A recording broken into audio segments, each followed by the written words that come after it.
What's up, college football fans and fanatics? That's right, man. We're in here for another episode of the Snap Count, the Saturday night Snap Count on the Fanatic Sports Network, man. Y'all already know how we do. We watch the last games as they wrapping up. We got Notre Dame and Texas A&M in the fourth quarter, getting it in, and we'll talk about today's games and the Thursday games and some Friday games, man. So sit back, relax, grab a drink, and just join us in talking about this thing. Let's get it started, man.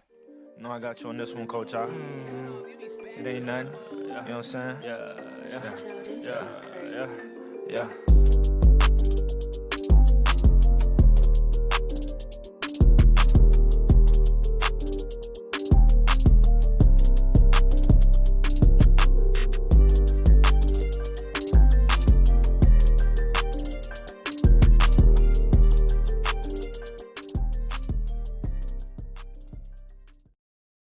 That's right, man. Another episode of Saturday Night Snap Count. We're going to get into the good, the bad, and the ugly, man. We got a couple of games that we're going to focus on tonight. And we'll talk about, we'll mention all the other ones, man. But listen, we was talking backstage, man. And like Shawty said, we're going to bring him in here in a minute. Man, it's a lot of football to consume, but I'm here for it, man. College football is back. So without further ado, let's go ahead and bring it in. It's Shawty at that. Parker, what's going on, Shawty? Coach I, what's going on? What's going on, boss? Hey man, we here for it, dog. College football week 1 got the teaser last week, but this was one of the main courses this week. Hey man, I'm telling you what, I'm on fumes, man. I've been watching so much football. Woo. Jeez. Be careful what you ask for. Be careful what you ask for. That's right, man. Be careful what you ask for, man. Bringing in I got Jason from the Hall of Fame College Football. What's going on, Jason? What's up, fellas? What's up? I think we got a cooked gator down in Gainesville, man. We got a professor in here already talking about it. Only thing that saves his job is to turn over the play calling. He must just hurt y'all's feelings. Changing quarterback is the only thing to save his job. Oh, Well, that too. That's part of it. That's right. So let's go set the tone. It's our guy Jake Merrill. What's going on, Jake? Boom. What's going on, man? I just got finished watching University of Alabama whoop some ass. It's a good time, man. We had a great time, and it's been a fun day. Like, there's been so much stuff. Yes, I was completely wrong about Florida. I'll admit it right now. You too. Hey, you ain't by yourself, Jake. Hey, we're gonna get into all of that, man. Let's bring in our guy from Talking Football with Talking College Football with JJ Kitchen. Is JJ Kitchen. What's going on, JJ? I'll tell you what, Pitt got a dub today, but also to your guys' point, I'll tell you what, Miami beat Florida, but more importantly, Florida is who they thought they were. They let them off the hook. That's what the hell happened. I'll tell you what happened. There was some cooked gator down there. There were some good servings going on tonight. That's right, man. We're gonna get into all of it, man. Let's bring in our guy from Sidelines Penn State. This is our guy Andrew. What's up, Andrew? I'm away from my home, studio, but I think Penn State reinvented the forward pass because we decided to do that, and it showed. And we had an amazing game. And if our offense now matches our defense, we are scary. There it is, man. Hey, Drew Allen did look a little better. You know what I'm saying, today. Let's just talk about some of the games, just briefly, some scores, man, for those that didn't keep up with college football. Listen, Shawty say he burned out. He on fumes, dog. I've been watching college football since Thursday, dog. Like, all in, no matter who's playing. UNC beat Minnesota 19-17 on Thursday. OU in Jackson Arnold's regular season debut, 51, Temple 3. Michigan State pulled out one over Florida Atlantic. Hey, I don't know what's going on in Michigan State, but they need to get some offense. 16-10. Wisconsin and Luke Fickell struggled with a Western Michigan team, 28-14. Him and Tyler Van Dyke got some things to figure out up there. And I know a lot of y'all didn't stay up late night last night, but TCU and Stanford was a thriller, 34-27 out of the West Coast. It didn't even start until 10:30 Eastern time, man. So let's see. Starting the day, hey, how about Iowa finding some offense, y'all? 40 points. It was Illinois State. We ain't gonna jump the gun, but 40 points nonetheless. JJ and his Pitt Panthers, 55. Kent State 24. How about that? Shout out to JJ and the Pitt Panthers for getting the win. Oklahoma State and hey, listen, they snapped the 29-game win streak for the South Dakota State. I think they're the Jackrabbits or something like that. You know what I'm saying? 44-20. Ollie Gordon had 3 touchdowns. Texas blanks Colorado State 52-0. They got a chance to see Arch Manning today. 5 for 6, 95 yards and a TD. Fran Brown opening up with his debut at Syracuse, 38-22. Dylan Raiola, 40 for Nebraska. UTEP 7. Raiola was 19 for 27 for 238 and 2 tutties. He actually looked real comfortable out there. I will say that, man. The dude can definitely spin it. One of the G5 guys, you know what I'm saying, I think we all kind of think they may have a shot. Boise State, they take on Georgia Southern today in a barn burner, 56-45. No defense. Defense is optional. Stat guy should be in here soon, but South Carolina 23, Old Dominion 19. I want to point out that Lenore Sellis was 10 for 23 for 114. Not very good. His QBR was 17. They got to fix that down in Columbia, man. Whoa. God Mississippi damn. State 56. God damn. I wanted to bring something up on that, man. I mean, Stat Guy keeps telling us that Beamer's safe. I don't know. I don't know how that could possibly be. He is. It's a different culture. Different cultures, different school. I can tell you for sure Beamer is not getting fired this year, regardless of what goes on. Jesus. I can tell you that. So, not saying it shouldn't be like that. But, hey, Jeff Levy, 56 points in his debut against Eastern Kentucky. Oregon currently, like I got a score update from Shawty before we started the show. Oregon 17, Idaho 14. Is that still the case? And it's the fourth quarter, Shawty? No, it's 24-14, Oregon. There it is, 24-14 over Idaho currently in the fourth quarter. At the time I checked, Dylan Gabriel was 36 for 41 for 327, but only 1 TD. So that sounds like he's doing a lot of moving between the 20s, not a lot in the red zone. Michigan, last I checked, if somebody can update if it's different, they had 16. Fresno State had 3, and that was in the fourth quarter. All right, man, we're going to go quickly around the horn and give us one take from today, regardless of the game, and then we'll get into the games that we're going to focus on. Shawty, starting with you, man, give us a take from today. Or this from Thursday to today, give us a take. Well, I want to say, hey, man, Vanderbilt won. They beat Vitek, who I think all of us thought Vitek was somewhat of a sleeper team in the ACC. And for Vandy to do what they did, shout out to Vanderbilt, man. There it is, man. Shout out to Vandy for getting the win. Jake, Thursday to currently on Saturday night, man, give us a take on what you done seen. This might be somewhat biased, but Bama's not done. Put it that way. Bama's not done. I like it. Same throne, different dragon. Boom. This day, Bama's not done, everybody. JJ, what about you, man? Thursday to Saturday has been a lot of football, my guy. I'll tell you what it means. Football is finally back, and we're seeing some real live matchups. And I'll tell you what, it wasn't all blowouts. There was a lot of tight games that you would never would have thought, whether close games, whether it was Virginia Tech and Vanderbilt or Colorado and North Dakota State, doesn't matter. It was a hell of a football weekend. And that's what you expect out of college football.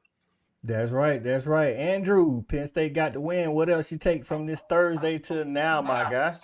Outside of that, I can't believe how much TCU has fallen from in the national playoff game to down to Stanford.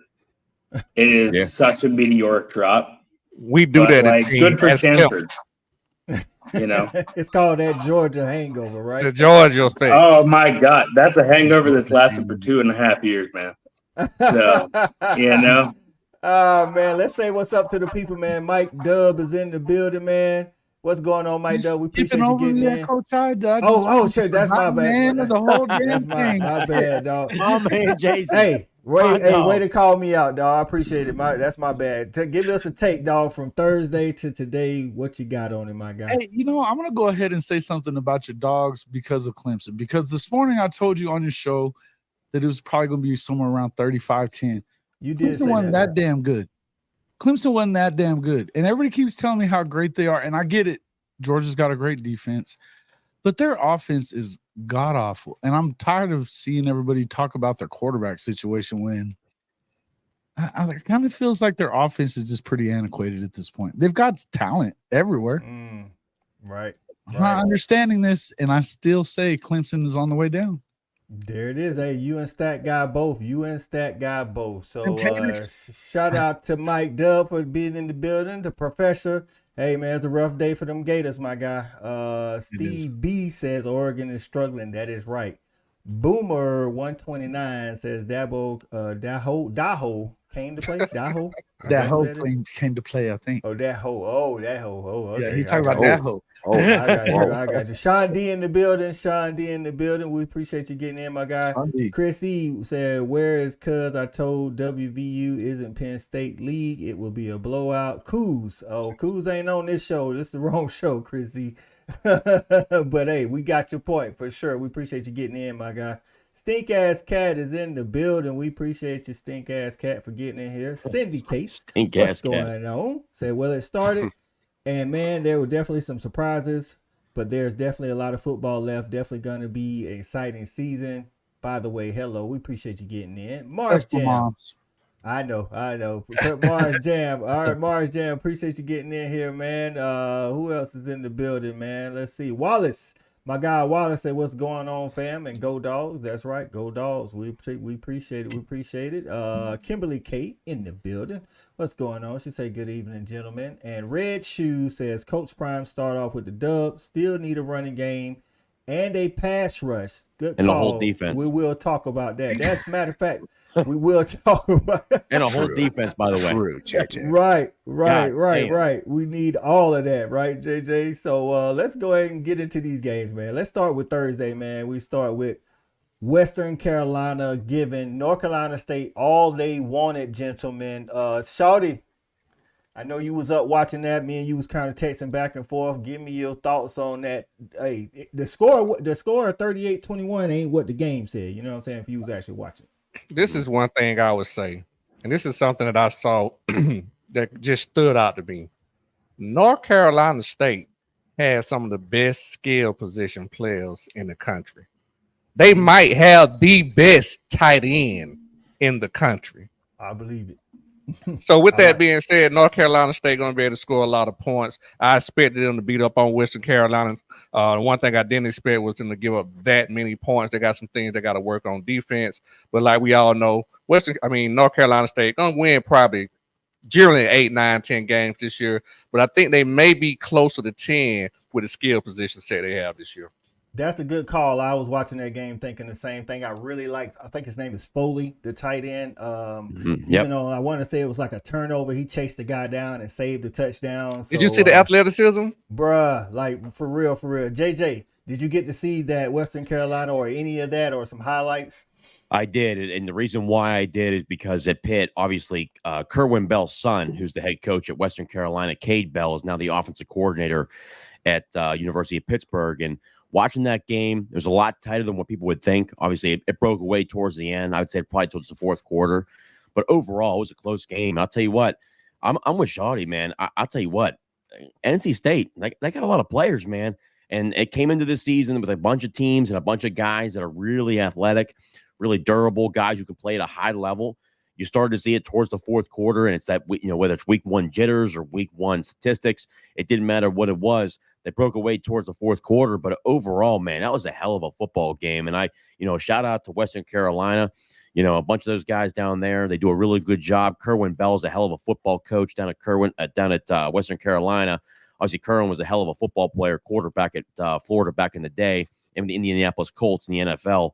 I'll tell you what, though, it was a good football game, but overall, it was good to see NC State start to really pull away towards the end of the game. But overall, I'm with Shawty, man. That's a really good football team where I think that game one film will be really good for them to look overall and to make those adjustments, and they'll be a really good football team down the stretch.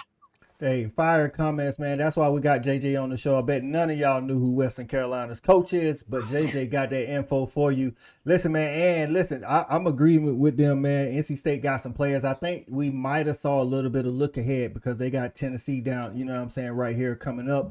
So maybe it was a look ahead. Jason, I know you caught some of that game, man. What'd you see from NC State and Western Carolina? I like when NC State. I was saying before the year that I liked them a lot, and like Shawty said, I think they may have the best tight end in the country without a doubt. I love their quarterback situation. The guy, what's his name that came in from Grayson McCall. Grayson McCall. McCall. Yep. Well, he's a winner.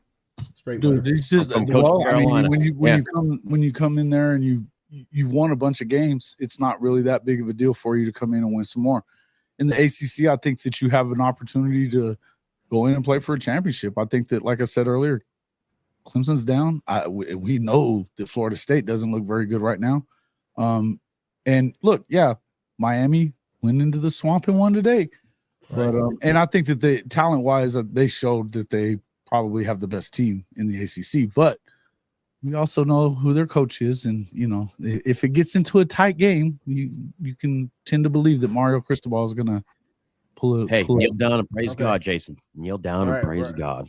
Right. We're going to talk about that a little bit later. We're for sure going to talk about the Miami game a little bit later. But the NC State, Western Carolina, Jake, did you catch any of that? Yeah, and it was interesting because I love what you guys had all said regarding the talent that NC State has on the offensive side of the ball. That's where it's at for me. Is the offensive side of the ball. We also know that defense wins championships, and we know that in order to be successful throughout the season, you're going to need something in the trenches.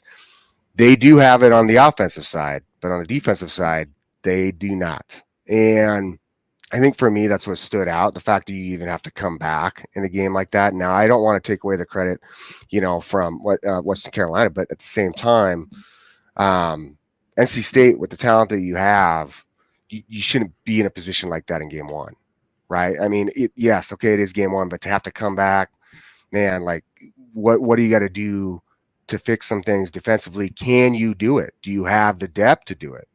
That's going to be a big question because you do play.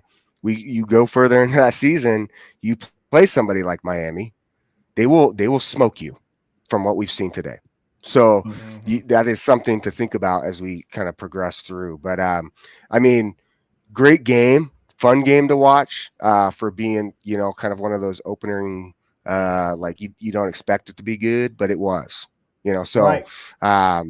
it was interesting. It showed us a lot of things, and it'll be interesting to see how NC State responds going forward.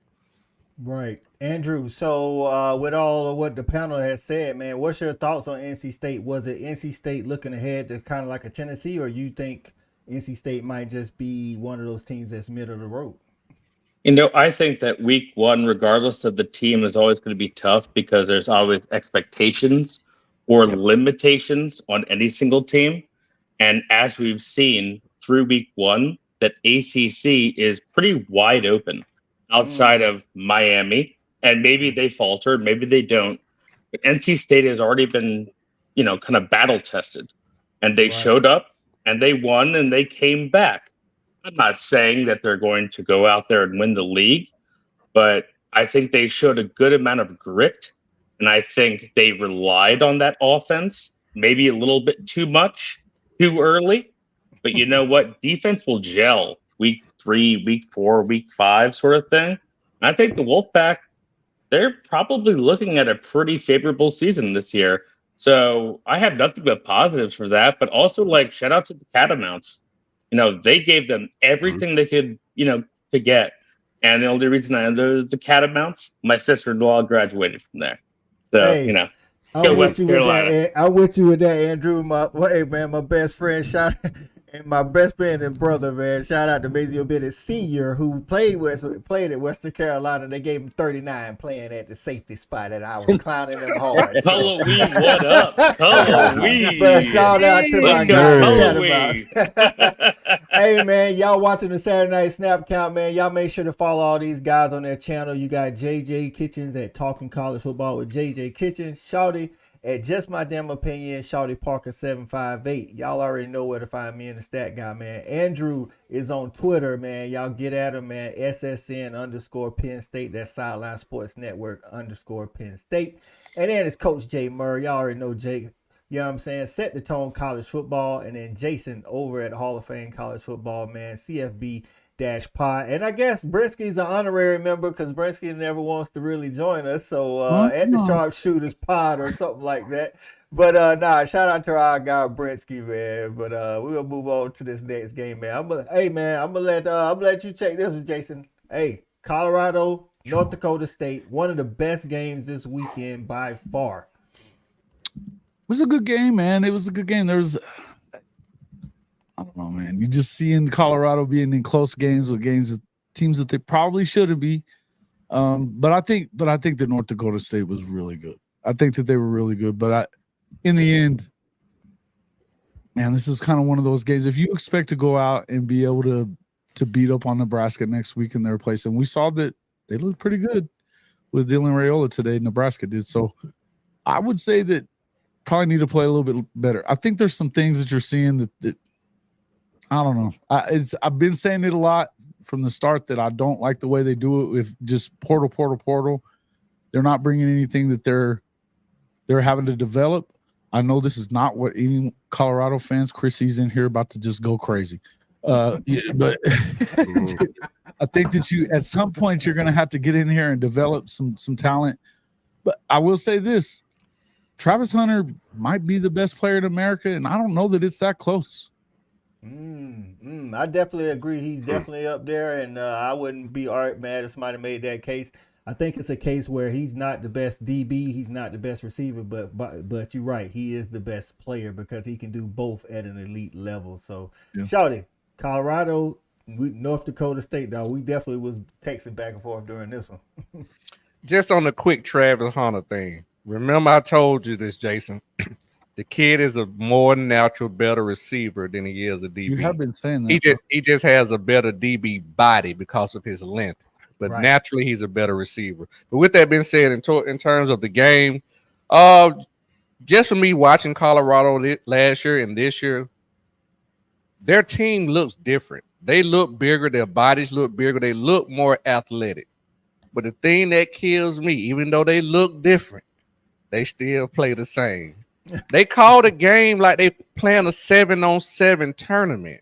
I don't understand this offensive coordinator. You have to be able to run the ball to end the game, and you can't even do that. That would kill you against a very good team. All right. So with that being said, I think Colorado going to be Colorado once again. I give them 6 wins. 6 wins. Okay. Andrew, did you catch that Colorado North Dakota State Thursday night? Yeah, I mean, credit to Dion because we're talking about Colorado football, a team in the past 5 years that was completely irrelevant. 10. And whatever they do or don't do, they're going to be at first at hand. Travis Hunter, probably the best player. And that last touchdown grab, insane. But they still don't have a defense. The offensive line still gets, bodied up. And I think they're going to be in a dogfight with Nebraska next week. But, credit to North Dakota State. They were 3 yards away from winning that thing. They caught that Hail Mary. It's just the fact that their quarterback can't throw 57 yards instead of 54 yards. But hell, if you saw the front page on ESPN the next day, it's like if Colorado won the national championship. Yeah.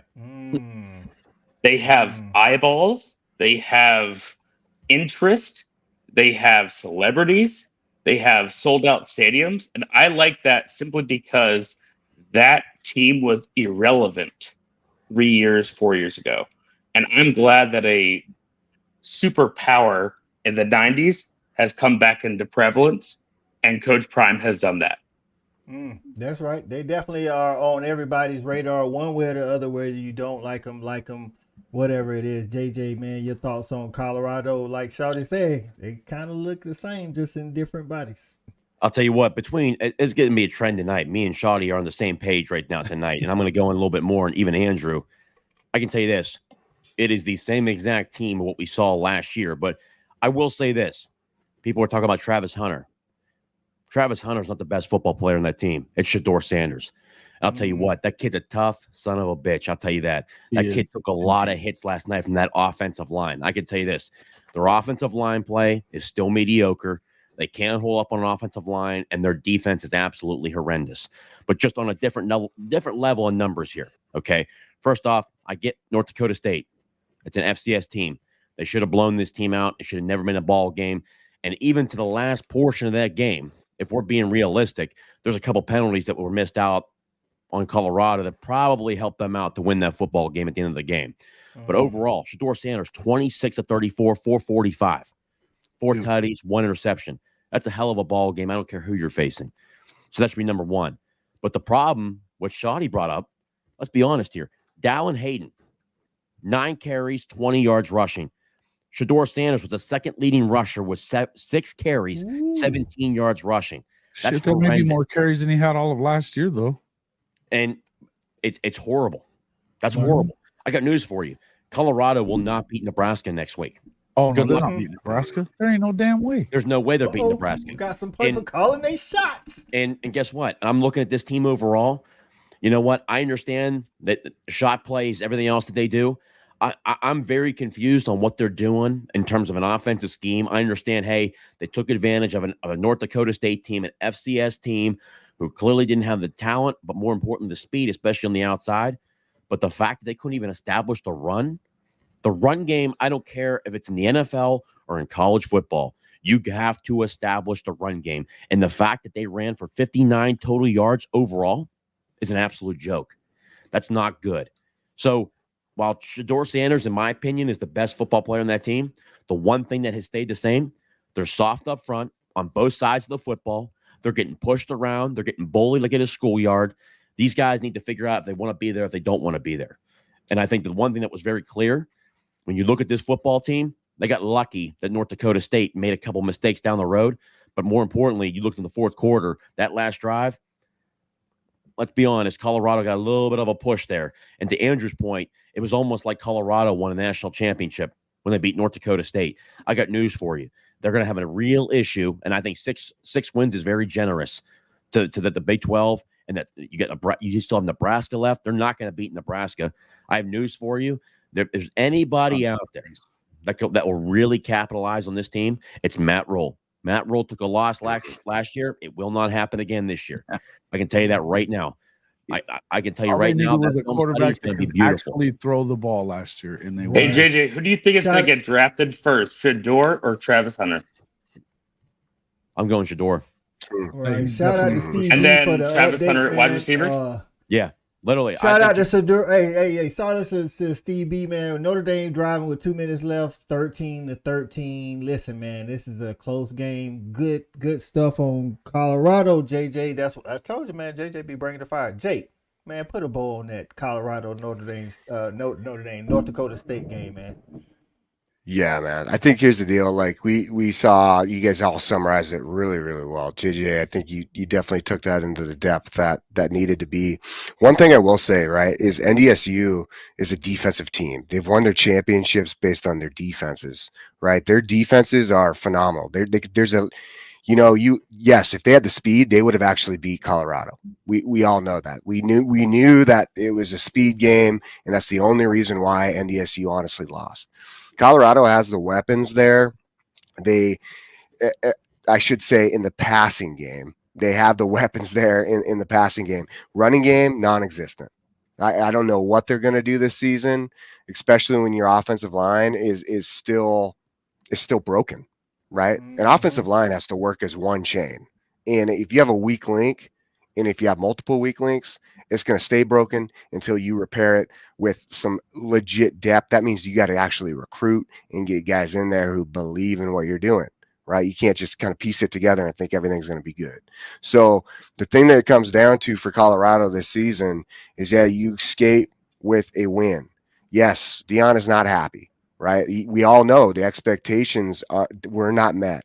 He said it himself in the post-game interview. It was a hollow win. It didn't even feel like we won because we played that bad. Can they now come back, right, and say we're going to face Nebraska? Nebraska is in payback mode after what they pulled last year at Nebraska, especially after what Shedeur did last year. If you don't think Matt Rule is sitting there pumping the team. Like this, that Nebraska game's over. Like those guys, it wasn't even a 24-hour rule. They walked that locker room and they said, "We have Colorado next week. Here's what's going to happen. We are gonna demolish them. We are gonna kill their spirit for the season. That is going to be the goal of Nebraska. So you better figure out a way real quick to get your team on board and get down to a point where you guys are focused and get over your egos, because there's a lot of egos on that team, and that is what is holding that team back. So, and I will say this too, to your point, Jake, right there. How many dumb penalties between Sanders himself and the defensive backs? The amount of penalties that they took. I mean, we're just blatant stupidity. I mean, to the point where it's not even about a team anymore. It's about individually. And I think that's why I think you look at this team overall, just watching the game, it was frustrating because you were watching Colorado's offense dominate to a certain extent. And then just on the defensive side of the football, they'd fall apart. And then Colorado's offense would punt 2 or 3 times in a row. They're arguing on the sideline. It's just, there's too much egos going on. And the fact that Sanders, especially too, the late hits, the common penalties, lining up off sides on defense. I mean, it's just blatant stupidity over and over and over again. And it's, to Shotty's point, it's the same exact team as last year. What has changed between last year to this year? Nothing. More stars on the sideline. Yeah, that's right. You know how you lose. A better left tackle, I guess. Yeah, but maybe right. You know how you lose though. You lose early on is you lose with egos and no discipline. That is exactly what they have right now. They have to fix that formula real fast. Like everyone is flocking to the Michigan-Texas game next week. Obviously, that's huge. But like the Nebraska-Colorado, a old school hate kind of rivalry. Amen. I mean, like that is just as much of a pinnacle, because if Nebraska wins, they're on the trajectory of reinventing themselves. And if Colorado wins, they are on their trajectory of going to the bowl game for the first time in X amount of years. It's a pinnacle game. Michigan and Texas are probably going to both make the playoff at the end of the day. But Nebraska versus Colorado, I would go there. What'd you say, Sean? I don't know about Michigan, the way they play. I don't know. That's why they play the game, man. That's why they play the game. All right. That's true fact. All right, so Chris E, hey man, we appreciate our guy Chris E, man. Definitely staying low. Said only had 30 yards of penalty, 1 on shallow defensive offside. No team he could have gotten 3. Any penalty. All right. Shiloh was doing some shit all day. Earlier, Chris E said, you know what I'm saying, that Travis was getting held. He definitely was getting held on that touchdown. But I will say, Chris E, if you go back and watch the game, Travis did his own share of holding. Plenty of holding on. Come on, man. As a head coach, like anytime my player does something like that, especially more than once, you got to pull the kid off the field. Not one time do you pull the kid off the field to the sideline and you coach him. Those are coachable moments. Even if you ain't coaching, you got to act like and make it look like you coached on TV. Pull the kid to the sideline and coach him up. And then it lives long as your son. You know what I'm talking about? Right. I don't think we've seen a lot of that. Like I said, I actually think Colorado has more than 4 or 5 guys. I think they have talent. Levante Bentley on defense is a good guy. Last year, Trevor Woods, I think he played better at safety, but the need for linebacker play, they put some muscle on and moved him down. I don't know how good of that move was, but I think they got some guys, dog. Me personally, I don't believe in the staff as a whole when it comes to in-game coaching. Yeah. And I haven't seen that in 2 years, but we'll see what they look like against Nebraska. I'm with some of you guys. I think it's definitely not going to look like last year. Matt Rule's got a guy that can spin the ball, and he'll be playing at home. I know he's a true freshman, but he'll be playing at home. Mm-hmm. It's different than playing on the road. Now, we know Shedeur and Travis is going to do their thing. We'll see what they can do. I got to sit down and really look at Nebraska to see if they got weapons and things of that nature. But hey, Memorial Stadium is a very lost in the sauce, amazing home field advantage. It just hasn't been a home field advantage in 25 years. Facts. You know what else curse Colorado suffers from too? It's kind of a problem that they created themselves. they practice, that defense practice against a team that can only throw the ball every day. Yeah. So that's why they can't stop nobody when it comes Yeah. time for the game. Because they don't get tell a good, 'em. they don't get a good Tell 'em. look. Good call, Shawty. They don't get a good look. We always talk about that when you got a good defense. You know, these good defenses playing against offenses in practice, you get to see a good defense, and then if you vice versa, if you got a good offense on the other side, you get to see that, and that's a good call, Shawty. Colorado doesn't really get to see a run game, so. If Nebraska, again, I haven't watched it in full. If Nebraska has a good run game, then. And Jason, you say you caught some of it. They got a pretty decent. Dang, that's gonna They be got a run game. They got a good defense, which we already knew that from last year. They played good defense. They didn't have a way to move the football whatsoever last year. Their quarterback was shot putting the shit out there. You know what I mean? So they've got a guy that's whether he's a freshman or not, he's got real arm talent. I think CU's in deep trouble, man. And plus, you got to go to Lincoln to play. Yeah, that's when they're happy about Nebraska. I mean, they're always right. When's the last anyway, right? But no, but that's right, Jason. When's the last time they were actually happy about their football team? You know what I'm saying? Really? So, hey man, but they started the week off. Hey, North Carolina State and Colorado started the week off with a bang. Today, the Dogs started the day off with a bang, beating Clemson 34-3. Listen, man, we're just gonna go do a little roundtable discussion, man. So, hey, man, whoever wants to, me and Shawty will do clean up on this one because we're gonna deep dive into it on Tuesday night. But we're gonna let y'all go ahead, man. Anybody can jump in there, man. Y'all say what y'all seen, what y'all think about today's performance. Be honest.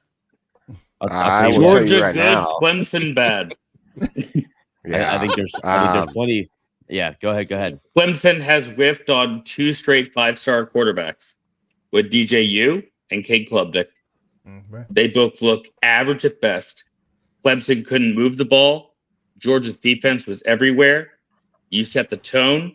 And I thought when there was the pass to the right-hand side when you were up 13-0, that was an insurmountable score. Like, no one thought that Clemson could come back from 13-0. I thought you guys laid the wood and you made a statement. Y'all guys are scary as hell. bro. I can tell you this from a level of just watching the football game. One, they were lucky in the beginning to keep it somewhat close, but overall, Georgia played a hell of a football game. You look at Carson Beck, 23 of 33, 278 yards, 2 tutties, no interceptions. Overall, and again, we get back to the rushing game. Being able to run the football, 169 yards total rushing compared to what? Clemson at 46 yards rushing. Well, to Andrew's point, it was almost 13-0. There was no way they were coming back. I think really what we saw today, for me personally, I had this as a loss anyways for Clemson, but I think what you saw today is just the difference between Clemson, Georgia, but Georgia versus everybody else. I think Georgia's in a class of its own. I know coaches that are currently on that staff. I know how they practice. I know how they conduct their practices of what they do on a day-to-day basis. I know how they do film study. These guys are at a certain level, and they created a culture that's just second to none. That's why they beat the hell out of Florida State last year, why they weren't in the college football playoff. It's an understanding of what they need to do to be successful on a day in and day out basis. You look at the overall talent level, how they buy into what they're doing, especially too, it doesn't matter who they're playing. They could be playing Vanderbilt, Clemson, Alabama. It's the same exact opponent for all of them. It doesn't matter. That's why I like Kirby Smart. I think he does it a certain way. He's got his own culture, how he does things on the field. Off the field may have a little bit of a different issue there, but overall, you look at Georgia. I don't know how you don't look at Georgia right now as the overall front runner, and I think it's a clear number 1 team in the country, and there's not a clear second. I think Georgia is in a class of its own, and how Kirby runs his team is completely different than anybody else around the country, and there's no questions asked right now. Shout out to Ryman Lemon for getting in there. We appreciate you, my guy. I know you probably got a caller tonight. We appreciate you stopping in and get a thumbs up. Y'all go. Appreciate you, my bro. bad. Go ahead, Jake. I know you was about to say something. Yeah, man. It's funny because there's so I know maybe not everybody had these questions, but there's questions that I wanted to have answered from Georgia that I felt like were fair. Number one, was the running game going to be there with, their two big backs out, or who can consider big backs. What was Frazier going to do as a true freshman? Frazier showed up and said, "Hey, I'm the dude." Put it that That's way. their number I'm one the guy. dude. Ask me after today, bro. Well, I think everybody feels that way right now. I mean, but I will say ETN's going to add a whole new, I guess, dynamic to it, right? But here's the next part of that is also, what was Carson Wentz? Who was his targets going to be? Could Carson Wentz get away and break away from Carson Beck? I'm so sorry. I'm thinking of NDSU. We just talked NDSU. My bad. But Carson Beck, so my bad. But with Carson Beck, like, who is his targets going to be? Ladd McConkey was gone, right? And the biggest thing is Bowers is gone. So who was it going to be? Who was going to step into those roles, and were those roles going to be filled easily, or was there going to be a struggle? They were filled pretty smoothly. If you ask me, Beck looked very good. He looked very good. He looked on point. He was fine spraying the ball around. He wasn't looking just for one or two. He was okay with the targets he had in the field, no matter what they put on the field. That was I think that was a different dynamic than what I've seen before with Bobo's offense, right? That was something that I didn't necessarily expect. And so I think for me, just on the offensive side alone, I said, okay, like they are moving the needle forward, right? They're sticking with what they do. At the same time, they're evolving. The next part of that was the defense going to have what it needed on the line, right, to be the Georgia defense that everyone knows. Big question. They answered that question today with a statement. Okay. And I think this year, what you are going to see with championship teams is, do they have a D line with depth that can bring the pressure, so that way their secondary and their back seven make plays? Exactly what we saw today by Georgia. And so I think you guys are both right. And JJ, you hit on the point, is like, Georgia proved they are clearly that number one team. Someone is going to have to knock them off of that throne. And that is a boxing fair match, man. Make. Well, I mean, 100. It's not a box, like, it's going to be. I mean, 100. Like, it is. I thought Clemson, defensively, like, Clemson played a great defensive game for the most part. For the beginning, okay, but then you definitely saw the adjustments that Kirby is famous for doing in the second half, and that's when you saw the pull away. Right, and it just killed the spirit of Clemson. I don't know what Clemson's going to be able to do going forward. Okay, against Texas Tech. Score Against update. Texas Tech. Benji says Abilene Christian is going for the win against Texas Tech. Is that What right, the Benji? what? They about to bitch slap Whoa. Joey McGuire with a tortilla. Easy. And it went bad. Texas Tech escapes. Pulled it out. ND1. Be like that. Jason, I know you wanted to get in on that Georgia Clemson, Jason. Anyways, though, I do want to get on the Georgia Clemson, though. And just to kind of piggyback off of what Jake said, I think that Clemson's defense is good enough for anything they want to do. It's good enough for anything they want to do. It was 6-0 at the half. Yeah. As much you had times throughout that first half that Georgia was able to run the football. They were really trying to establish everything up the middle, though. As soon as they hit the edges, that was it. But I also felt like they let them down on offense so many times. I think I was looking at what the first half time of possession was really not that close, and I want to make sure I have it right before I say this, but man, Georgia had it for more than 8 more minutes more than they did in the first half. That just goes to show you, once the second half got around and they found something that was working, there got to be a point where Clemson not being able to stay on the field. There was a bunch of 3 and outs.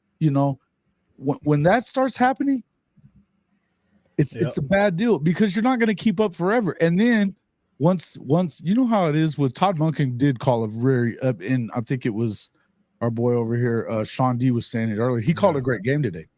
He called a great game. When he found something that worked, he just kept hitting the button. Let's keep going with that. Go with that.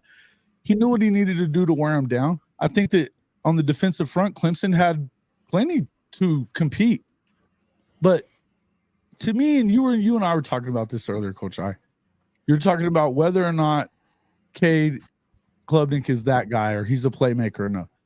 Look, I saw Riley get more out of Max Duggan. And for 3-4 years before that, Max Duggan was a dumpster fire. Trash. Straight trash. So Dabo needs to get the hell out of the way. Get the hell out of the way, because at this point it looks to me like the kid is just, he has zero confidence. I told you that earlier. I think he has zero confidence. They've got playmakers. You got to let him go out and do what he needs to do with this game plan. It looks like how they did back in 2016 when they won their first natty. The offenses are not the same anymore, and he refuses to do anything that is, if it has to do with evolving. Dabo isn't doing it. He don't want to deal with the portal. He doesn't want to pay anybody. He don't want to change his offense. Just the Clemson offense. You got one of the best freaking coordinators in the country, and you don't want to let him do anything. You're getting number 1 overall quarterbacks in the country. You've had 2 of them, and now they suck. Well, maybe they do at this point, but it's probably because you haven't really helped them to move forward and to be different. I have a hard time with believing that Clemson's going to do anything, and it's not because they don't have the talent to do it. It's because they're not going to play offense, man. They're not going to play offense. Get them into that game against North Carolina State. By the way, they're screwed. Right. So I got JJ got to get up out of here, man. All right, His little JJ, brother is pitching tonight for the Indians. Awesome. Shout out to Young Kitchens, man, for being in the MLB, making it, man. JJ, go ahead and tell the people where they can find you before you get up out of here, man. Yeah, find me at Talking College Football with JJ Kitchen, of course. I always love coming on here, but it's crazy. Austin's about to jump into the game for the Miami Marlins against the San Francisco Giants. The game started at 10 o'clock. It's been a crazy night. Also, too, the amount of traveling I've been doing the last 2 months has been just bewilderment, to say the least. It's almost like I know the West Coast more than the East Coast anymore at this point. I can tell you this, though. Follow each and every one of these guys, the fans who follow this show. You guys truly make this show great. You guys ask great questions, but more importantly, follow each and every one of these people. They're incredible people. It's fun to jump onto this every single day. Coach you're the best brother. I appreciate it, as always. Each and every one of you, Jake, Jason, Shoddy, Andrew, everybody, man. You guys are incredible. Thank you guys so much. Follow these guys. And as always, be safe out there. Have fun. And guess what? College football is back, baby. Yeah, man. That's right, man. We'll see Good luck, next buddy. week, man. Hey, man, shout out to Young Kitchens, man. Hey, man, that's big time, man. Big Austin time. AK Kitchens, man. He's a bad little dude, man. So, hey, man, y'all all said some good stuff, man, about this game today. Shawty, you got anything you want to add to that? Like you said, I won't say much because we have a show Tuesday on Respect the Hedges where we're gonna go a lot more in depth to this. So I don't want to shoot my wall early. So what I will say is what I will say is this right here too, just to kind of piggyback off a few things that some of the guys on the panel have already said. Dabo, that little quote that you said about the reason you don't go into the portal because the kids in the portal are not good enough to play for you. Well, a lot of those guys that Georgia had today that helped score 30, that beat you by 30 plus points, we got a lot of those guys out the portal. So you may want to go ahead and evolve with that. Something that I think Jake said in the show, and I tell people this all the time, no matter how good you are or think you are, when you want to find out where your program is at, put Georgia on the schedule. And we're going to be that barometer. We're going to let you know exactly how far from the top or an elite program that you really are. And back to what kind of Jake was saying, our coach showed you at the second half, man, we wanted to, he's one of the best in the game, I say, in a long time in making second half adjustments. I mean, we have won many, many games just based off of second half adjustments. And with that being said, once again, I won't go into too much more depth. Happy for the win, a 30-point victory over a top 15 team. Let's go Dogs, man. That's right, man. To Jake's point, man, about Bobo being in his bag today, one thing he did last year, he tried to call a lot of Todd Monken plays to kind of ease the offense into transition, but he wanted to put his spin on some of that stuff today, and I think we kind of seen that when he adjusted to Clemson's defense. I think they just a little bit about Clemson's defense plays a lot of aggressive man-to-man. I mean, Wes Goodwin is Brent Venables' disciple, so he likes to pressure a lot and play a lot of man coverage, but today he kind of caught the Dogs by surprise to start the game off, playing more zone than we accounted for. So I think that went into some of the run plays. Not to mention Branson Robinson just isn't an outside run kind of guy. He needs to get downhill. But Mike Bobo quickly adjusted, and we saw that in the second half, man. Shout out to the Dogs. I still got Clemson winning the ACC. They don't have to play Georgia in the ACC. They don't have to play Miami in the regular season. But to Jason's point, when we talked about the ACC, he did call NC State as one of the potential contenders. Clemson got them in about 3 or 4 weeks. So that's when we're going to get to see what they really about. I think Clemson also misses Georgia Tech. I can't believe I just said that, but they missed Georgia Tech. They don't have to play Georgia Tech this year. So just going with the schedule, you know what I'm saying, that may allow for them to do that. Miami definitely looks good. So, hey, man, shout out to the Dogs, man, holding Clemson to 42 yards rushing total in the game, man. And that's huge. I think Clemson's offensive line actually looked a little better than they did last year. In the pass game, we didn't get to Cade a lot, but in the run game, they wasn't opening holes. And I think Jake said it earlier, that D-line did, show what they were made of when it came to that run game. And that's what I like. I like that right there. We'll figure out the pass rush, you know what I'm saying? So shout out to the Dogs, man. Andrew's got to get out here too, but before he does, Penn State, West Virginia is on deck.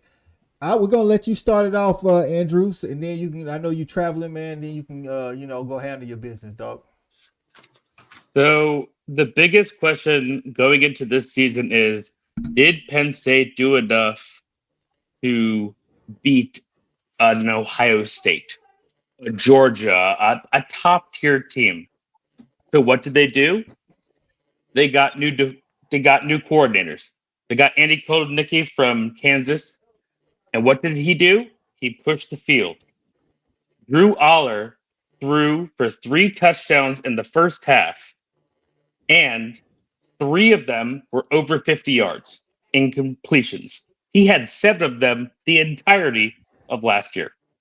It looked like a completely brand new team. In no point today, even in a hostile environment, was I completely worried. We waxed those guys. Second point, was the defense able to reload after losing people to both the transfer portal and to the NFL draft? The answer, yes. 3 fourth down stops, and we kept West Virginia in bay.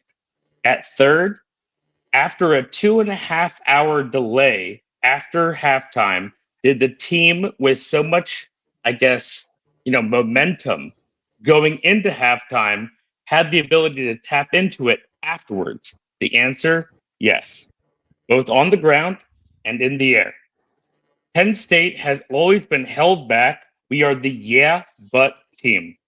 People always think Ohio State, Michigan, Gap, Penn State, right? You're always the third, we're always the bridesmaid, never the bride. Sure, we would have made 6 playoffs if it was a 12-team playoff in the past 8 years, 6 of 8. And all of these people are hyping us up. For the first time in a while, I think we kind of rose to that level. If we have an offense like we saw today that rose to the occasion in a hostile environment on the road with a very favorable Big Ten schedule, we do not play Oregon or Michigan this year, we should be a playoff team. I was very pleased with what I saw today. There are very few negatives of what I saw today. Sure, obviously you get those, first game jitters. There was like this random fumble in the first 4 drives on both teams, but we settled in, and all of a sudden, a 5-star quarterback decided to stretch the field and take control of the game on 3rd and 4th downs on those money downs, also in the red zone. So if we continue to play like that, watch out. Right. All right, man. We appreciate that, Andrew. We're gonna go ahead and let you jump off, my man. I know you got some stuff to do. You're traveling, so we'll see you next Saturday. Thank you very much. Man. We'll see you next Absolutely. Saturday. Thank you, Coach I. Thank you, everybody. Follow these guys. These guys are great. All right, man. Yeah, man. So West Virginia, I was told I was going to say this to follow up, Andrew. I was totally wrong.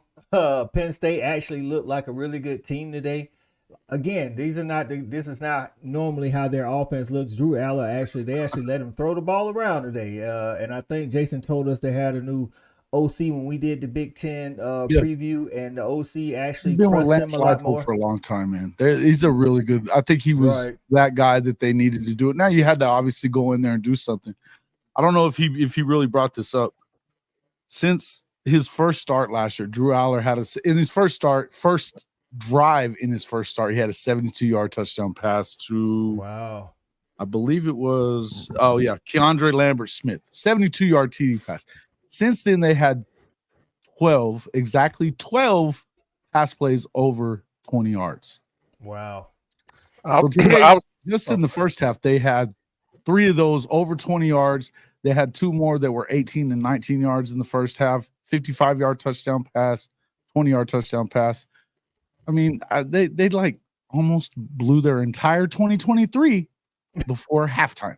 I was gonna say, man, from watching all the football that I've watched this weekend, and I'm just talking about just this weekend specifically, the Penn State quarterback to me had the most control out of any quarterback of any offense I've seen this whole weekend. The way this kid just stood in the pocket, made every intermediate throw, made all the right reads, and I mean, he just looked perfect. In my opinion, I have never seen a Penn State quarterback play like that in a very long time. So he definitely, if I had the award to give out, he would get my award for the weekend for best player. Save it for the tailgate ticket at the end, my guy. Save it for the tailgate ticket at the end. He's always looked like the part, but they just had never really put an offense together to help him out. You saw it with the last guy too. I forget what his name was, but Hackenberg. They've just been bad, you know. Right. But I would tell you that, I mean, I did believe that Colton Nicky probably go in there. It looked to me like he was able to do some things that spread the offensive out a little bit. They do some stuff with the way they like to block things to kind of give them some running lanes, but it's also going to open up some of their passing lanes as well. I think there's a reason, you know, I think the biggest thing that he got was coming from Lance Leipold, but he learned well from Lance Leipold, and they did a lot of really good things there to obviously turn Kansas from a 1-win team, 2-win team into last year they won 9, you know, and didn't really have their starting quarterback for most of that time, although Jason Bean was really good for a backup. But again, I would say that if you could do something there at Kansas, you ought to be able to do something at Penn State where you get a lot better athletes. Right. So they opened it up, looked like Jake, and it paid off for him. Like I say, you know, I came in the game thinking West Virginia's going to do a little bit better. Now, I will say this. I was watching that game, and Garrett Green had a lot of good passes. I don't know if they got the receivers to hang with people, man, because these dudes was dropping balls like, and no diddy, left and right. You know what I'm saying? So, but yeah, your receivers got to help your quarterback out, Jake. Your take on the Penn State WVU game, man. Yeah, no, you know, I'll say this is like Penn State, you know, we want to see with Penn State, would they break that ceiling, right? Would they be a different team than what they've opened up and always shown, right? We always know they've been a tough team. They've been like a ground and pound team. They've had a pretty decent defense depending on the year. Well, today they you know, West Virginia they're not like some joke. Right. They have players in place. They have some things in place. They can be pretty decent. Now, they're still a ways away. We kind of saw that today. But Penn State was very dominant the entire game. They dominated the entire game, whether or not, you know, they were doing everything perfect. They dominated the game, and you could see it in the way they were playing. Right. I mean, they hold West Virginia, 85 yards? They forced 3 turnovers. Like, I mean, that alone, if you're, again, it just repeats this for this year, especially going in this 12-team playoff, you have to be able to play really good defense, solid defense. You need to get turnovers. You need to be able to stop the run, right? And most of all, though, you need to complement that with an offense that is able to put up points. Not just 25 points, not just 24 points, but like you need to get into the 30s at minimum. We saw that today with what they did. We saw that with what, you know, Drew Aller was able to do, you know, throwing 216 yards, 3 touchdowns. So yeah, it wasn't just this crazy number, but it was a good number. It was different, a little different than what we typically would see a Penn State, or what we would recognize as a Penn State, as more so we established a run, we established a run, we established a run until we're dead, right? It wasn't so much that today. They balanced the attack, they countered each other, right, with how they went about also establishing the run, but also throwing the ball. And you got to give them credit, man. Like Penn State pulled it out, and they pulled it out in a very nice, dominant fashion. So we'll see what happens going forward with them. Right, and they don't get Michigan this year, even though the Michigan performance tonight kind of, you know what I'm saying, leaves a little bit to be desired. They get Ohio State, so we'll see what they can do building on this, man. So, hey, chat, I like it. Y'all going crazy, and I like it. I'm starring some of these comments, and once we finish the wrap up, we're definitely going to address. Y'all got some good questions and good comments, man. So keep them coming, man. Keep them coming. All right, man. Listen. On to what I think we all kind of commonly named as the hot seat bowl. Yes. One coach was going to be on the hot seat, and one coach was going to be good for a little while. And I think we know who's on the hot seat. I watched a little bit of his press conference. That's Billy Napier, man. Florida loses 17-41 to Miami. Shout out to my big brother, man. Diehard Miami fan. He's loving it. You know what I'm saying? They go into the swamp with another game that I was like, these are the two games that back to back that I was supremely wrong on. I just didn't believe in Cristobal that much, but those trenches look like they showed up, man. And that's what I'll say. Cam Ward, the playmaking ability to extend plays with his feet, that's going to give everybody in the ACC troubles. Now, I did see a couple of times where Florida only rushed 3, had lane rush discipline, and dropped 8. I wonder if Cam can just pick you apart if you can limit his legs. But the thing is, do they even play a team that has a defense that can do that? So he may not see that kind of team into the playoffs. But shout out to Miami Hurricanes. Shouty, what you thinking about them Canes, man? Oh, well, you know where I'm at. I should have took that jukebox bench from all y'all guys. You should have. I ain't gonna beat the dead horse. I ain't gonna be the one to say I told you so, but no, I really think Miami looked good, man. It was amazing what they did, especially going into the swamp. I think they scored the most points ever scored in the swamp. And once again, I say that generally when you have two teams of similar talent, which I thought that was the case, but it obviously showed that Miami has a bit more talent.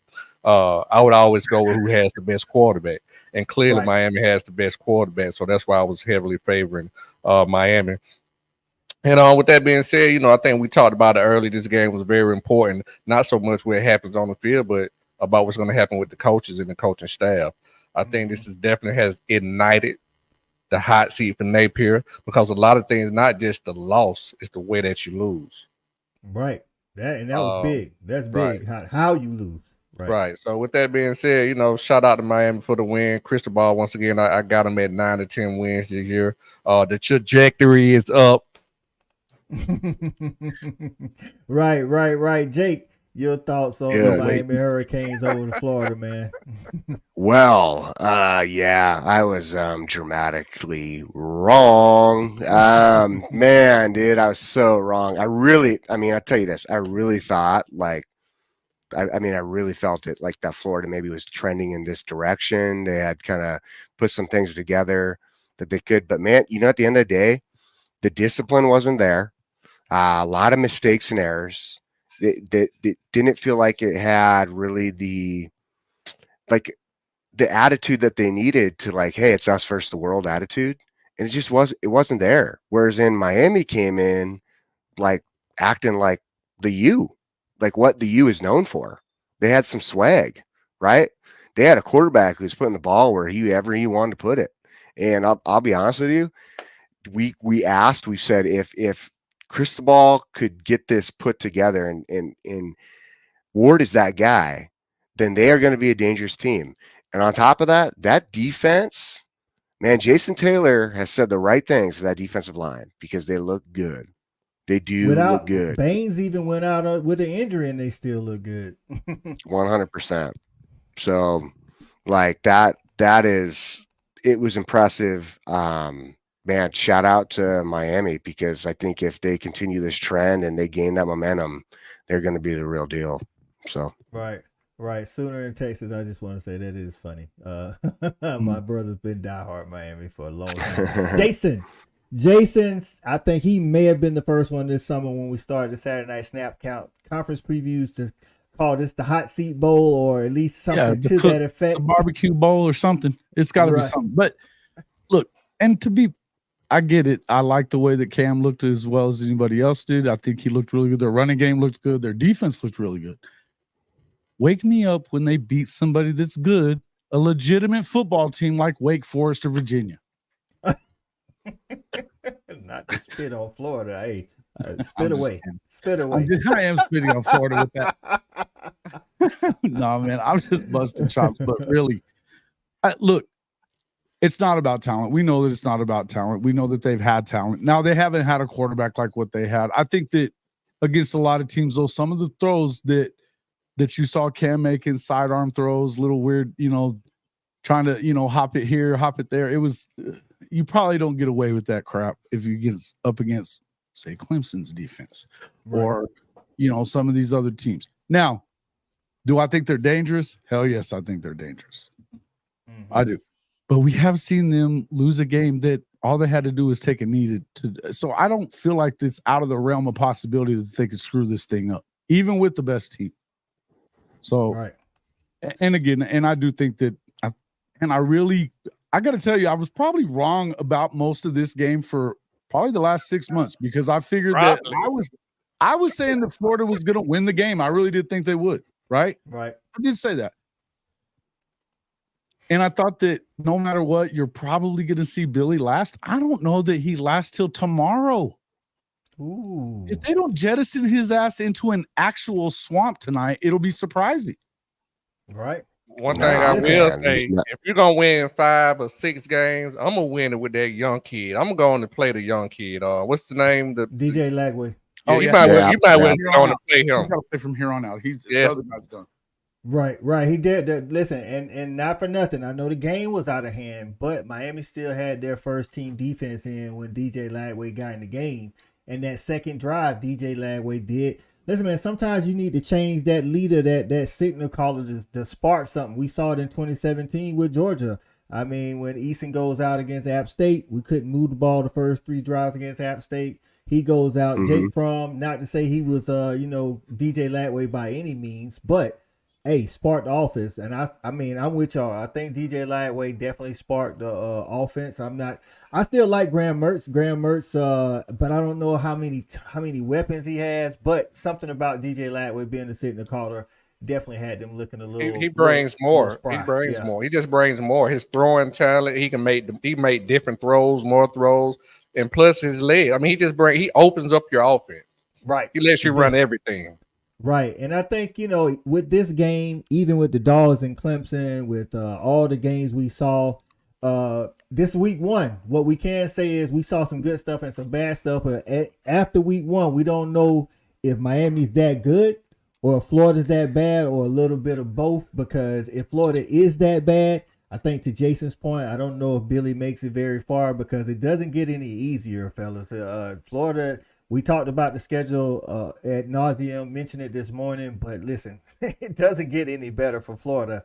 Not to say everybody's a Miami, but the things that I saw today, man, like I say, I think Trey Wilson on offense is a good receiver. I think Montrell Johnson is a good running back, but where are the rest of the weapons? You know what I'm saying? DJ Lagway, like to Shawty's point, because he opens up the offense, he may need to be the guy, because he adds that element of run with his legs as well. So Florida definitely got some film study to do tomorrow, Monday, Tuesday, Wednesday. Got out of here fast, man. Right. Out of right. I thought at least like in the beginning, I'm like, okay, they gonna make a run here and then Miami pull away, but nah, Miami just kept the pedal to the metal, dog, and did them in. It looked bad. It looked real bad, man. So shout out to the Miami Hurricanes for getting that dub. In the swamp, nonetheless, in the swamp. So now, man, Virginia Tech and Vandy. I think we all had Virginia Tech winning this game. Vandy jumped out on them 17-0. Now, Virginia Tech settled in, came back, ended up taking the lead. I want to say it was 24-20 Yeah, 24-20, and then Vandy ends up beating them in overtime, 34-27. Jake, Vandy, Yeah, bowling this year. dude, I'm gonna be honest with you, man. Vanderbilt, like, whoa. I thought it's funny because we were on breakfast tailgate this morning. What I say? I said, no way, no way. I said Virginia Tech's winning it. Vanderbilt, man. Okay, hey, what's up, smart kids? You guys are gonna show up and play some football, man. Like, good for you guys. Like, that's awesome, man. These 4.0 nerds, like, let's go. Like, I'm just kidding, man. I love it. I think it's cool. I had actually a good buddy who played center at Vanderbilt, but I'll tell you this smarter kid that he was good at football. Yeah, the guy's probably making a whole bunch of money. I mean, he was money, yeah, no doubt. Shout out to Vanderbilt, the GPA up. Yeah, that's right, man. It's all about that 4.5. But I'll tell you this is Vanderbilt was impressive today. They came out, they were organized, they're disciplined, they played good football. I think the biggest thing, Vanderbilt to play against a Virginia Tech team that was considered to be very, very talented, considered to be a strong team with a lot of senior leadership, to have a lot of productivity coming back and do what they did. You got to give all props to Vanderbilt. I was very impressed. Do they go bowling this season? I don't necessarily see that. I think the SEC is still very, very difficult to win in. Now, I'm not trying to downplay Virginia Tech, but maybe Virginia Tech just not there yet. Right. Listen, man, I'm gonna jump in here and steal a little bit of Jason's thunder, man. Diego Pavia, man, remember the name. He is listen, man, he used to play at New Mexico, where Jason got his undergrad, man. Hey, listen, remember the name. Remember the name, Diego Pavia. He went into Auburn last year and stunned the Tigers. He's not new to this thing, man. He just he's not the most physically imposing quarterback, but the dude he's a playmaker, he's a gamer. He showed up. Vandy got it done, man. He's definitely a gamer, man. Shouty, Virginia Tech loses to Vandy, and Virginia Tech, I still say they could make a little noise. Again, not making it to the ACC championship, but make a noise and spoil some people's season. Well, I will say this, man. To your guys' point, that the quarterback that Vandy has, his athleticism definitely caused Vitech some problems. Now, I'm gonna go ahead and be honest with you. Vitech they are the better team. Right. Vanderbilt just happened to be better on this day, but Vitech is the better team. I think Vitech, has a chance to bounce back and correct some things. But I will say Vanderbilt was also the much better coach team today. Good point. I mean, they were just better coach. I mean, they just out coached those guys. Only reason Vitech was able to stay in the game because they were just a better team. Vanderbilt beat them in all three phases of the game. Offense, defense, and their special team is what won the game for Vanderbilt. They had a chance to win in regulation, and the guy missed, I think, a 48-yard, 43-yard or something like that. So once again, just shout out to Vanderbilt, and I think I said in the comments, trust me, the more games they win, the lower that GPA is going down, because clearly they ain't getting the same place. It tanked the second that Diego Pavia got to town, brother. It tanked the second he got to town. That's right. NMSU is not Harvard. Just saying. Go ahead and put a ball on that game for us, Jason. Since Diego Pavia, you and the brethren. love me some Diego Pavia, man. He's a fellow alumnus for my undergrad degree there at New Mexico State. But look, man, it didn't take much to get in. I'm just gonna say it. Doesn't take much to get in. So no, he's a great. But hey, we saw it in the Auburn game last year. The dude's a gamer.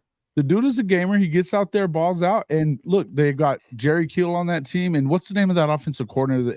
He's the biggest piece to the whole thing.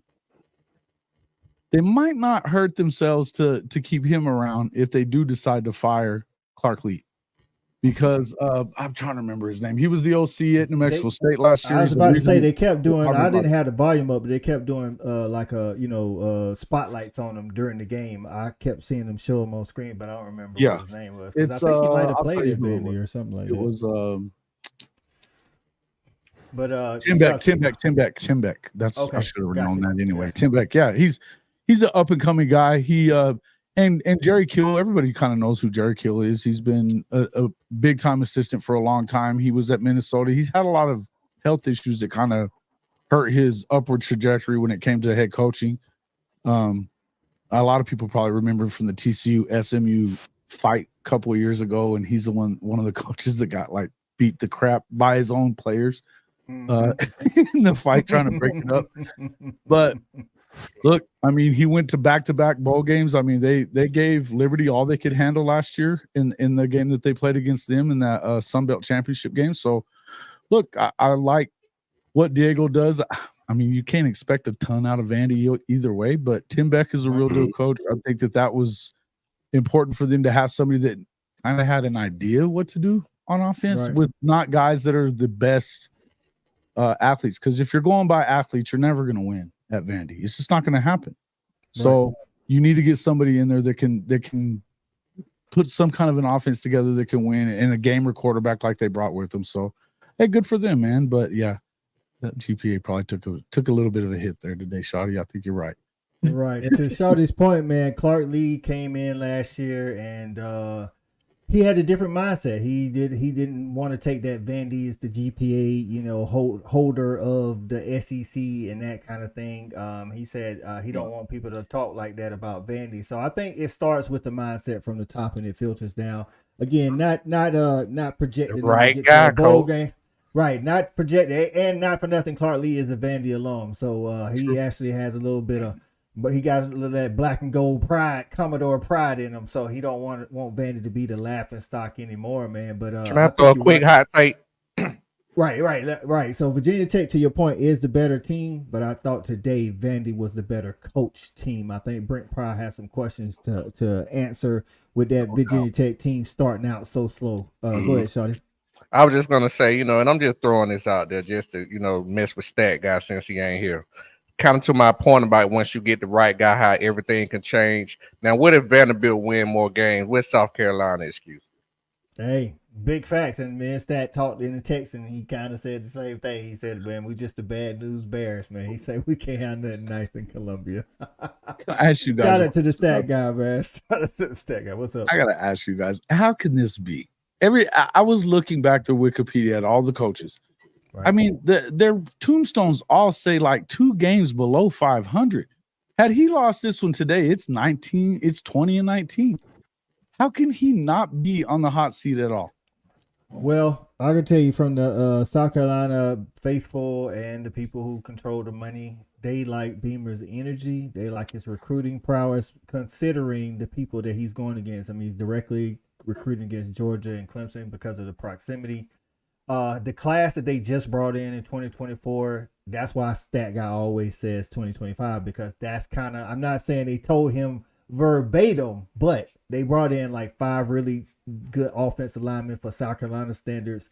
And all these guys that we're seeing in young, like the Lenora Sellers, the Nick Harbors, the Amazio Bennett Jr., all of those guys will be second and third year players. So to your point, 2025, if they don't go 7 wins or more, then yeah, for sure. But this year, I'm not saying they throwing the year away, but the people who hold the decisions kind of know it's first year quarterback. That's the only reason. It's different expectations too. You know what I'm saying? Like, I mean, come on, like Mike Bobo and Will Muschamp didn't look good in Columbia, and I think that was a forced hand type of firing. Should Vandy have higher expectations? No. But what that has, no, I'm just saying, but that has nothing to do with it. Clark Lee's in the second year. No. I'm just saying when you're talking about it's all about expectations. I thought you were saying South Carolina kind of gives Beamer a slide because of their mediocre expectations. I'm just saying I was saying Vanderbilt should have that same expectation, but it seems like they expect more. Well, I think Clark Lee came in. That's the difference in who's the better coach. Not like what you're talking about is who's the better coach and a better coaching mindset. You're not talking. Vandy expectations ain't changed. Clark Lee's expectations. I'm talking about the people surrounding South Carolina's program. I've never thought Beamer was a good head coach. I think he's a good recruiter. He's a good energy guy, and he's a good special teams guy. But I'm talking about around it. Like if Clark Lee doesn't win another game all year, Vandy ain't gonna be talking about firing him. That's the expectations from around the program. I don't think that's changed. I think Clark Lee's mindset has changed. So that's we talking about 2 different things. I'm talking about the people's expectation that controls who gets fired, who doesn't get fired, that type of thing. That's what I'm saying. Listen, I'm not saying you can explain it. I mean, I understand it. I'm just telling you No, I how get it it. is. No, I get it. How it is in Columbia, dog. I'm just saying that's just what it is, man. But to y'all point, I'm with all y'all. Like, if it was me, I'm not saying I would have let Beamer go last year or nothing like that. But we be having to talk about some things. They like soggy sandwiches down there, according to Soggy. Soggy So sandwiches. hey, it is what it is, man. Now the game we just got finished watching, man. Notre Dame, Texas A&M. Notre Dame pulls out the win, 23-13. I did pick Notre Dame to win this game. Again, I think Elko. Now, Jason put me on something earlier this year that I really didn't know until I took a look at it. He said, no matter who's at the helm in College Station, it's pretty much the same story. Regardless of how it looks, it turns out to be 8 or 9 wins at best. I checked the history and I'm like, it didn't matter who the coach was. Now, I will say this. It's going to take Elko a little while to get his culture, his style, all of that stuff in. I think we could, I think he's going to do decent. I don't know overall if he's going to do better than those other coaches because, again, the history says it doesn't matter who's calling the plays. But today, Freeman got the win, 23-13. Shout out to Notre Dame. Shout out to Coach Robo. I don't know if he's hanging with us anymore. I think he might be celebrating. He's probably having a few. I don't know why. He's probably having a few. Yeah. Well, shout out on that note. I'm gonna let you start, dog. What do you? Hey, what you got, dog? Hey, man, that was torture. I mean, that was when you're talking about on paper, the number 7 ranked team playing a number 20 team. That's just not what I saw. Now I will say both defenses played very good football, but from the quarterback position, both of those guys. Listen, as good as Notre Dame is, and as far as they could go, their quarterback is going to be where it holds them back. I think I mentioned to somebody earlier, might have been early on this call. He does nothing exceptional. It's almost like he's a game manager, and that's not what you're going to need to go deep into the playoff and possibly play for a national championship. And for what I've seen from Texas A&M, the one thing I can say is I like what I saw. I saw a lot of improvement. They like a better team, a better coach team, more disciplined team. Now you can kind of see the athletes around them playing. And considering how they played against the number 17, I think they looking pretty good. But Notre Dame might have some problems, man. They got to get some things done on offense because their defense is not going to be able to hold them the whole year playing against stiffer competition. I'm definitely agreeing with that. Jake, Notre Dame and the Aggies, man, good defense or bad offense? Well, I think that's the interesting thing, right? Is like I think the defense in general, I think was good. I think the defense stepped up and played exactly what you wanted Notre Dame to do. But on the offensive side, you sit there, and this was an interesting thing where I don't feel like they were necessarily bad. I think again, you had Elko who knows Riley's tendencies. Like, I mean, I think this was a very unique battle, right? Like, I think, you had Riley who knows tendencies of the defense that Elko is going to run. He's a defensive-minded coach. And you had Elko who knew the tendencies of Riley and figured out a way to try to figure out a way to kind of bottleneck him, right? Like put him into a position where he didn't really couldn't utilize some of his strengths.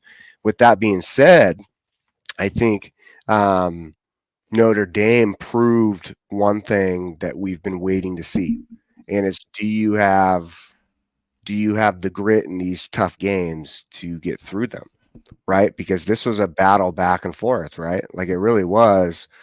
And when we saw that last season, they didn't necessarily have that. They ran into some issues with that last. We saw that at Ohio State, right, game.